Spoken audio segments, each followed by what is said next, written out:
Okay, great question. Can you talk about how infidelity trauma can cause you to disassociate? There are 7 types of disassociation that people probably don't necessarily know or would think would be disassociation. I'm going to go through them right now. But disassociation is on a scale of mild to severe, okay? And it can go from mild disassociation all the way to having dissociative disorders, such as DID or dissociative fugue or dissociative amnesia, derealization, depersonalization. These are all forms of disassociation. But when we look at 7 forms of disassociation, we think of forgetfulness, loss of memory, inability to focus or concentrate, zoning out, ruminating, playing a scenario over and over and over and over again in the brain.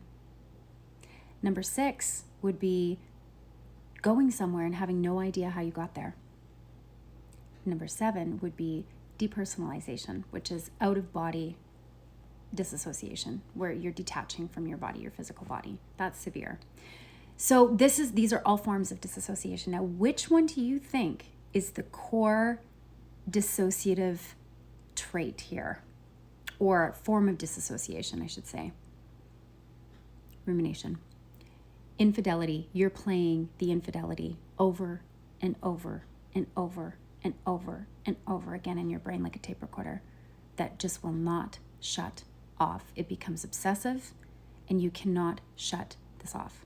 This is what makes recovering from infidelity so incredibly difficult, is because you're having to relive the trauma every time your brain plays the trauma and you can't get away from it.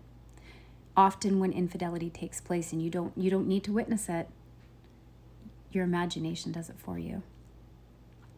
And it's a pretty powerful thing. So it makes it really painful. And again, disassociation is the freeze response. You are freezing in a way to protect yourself. So disassociation happens to protect yourself from the scenario. And it doesn't sound like you'd be protecting yourself by playing a tape recorder in your brain, but what it's doing is you're disassociating from the rest of the world around you. So your environment, you're not able to stay focused on anything. You're so consumed with that tape recorder playing over and over and over again in the brain. So I'm going to go into dissociative amnesia and childhood betrayal, because this is a huge one for people who don't remember their childhoods. And they don't know if they had trauma, but they have all the symptoms of childhood trauma. So stay tuned for that video. I'm going to do that one next.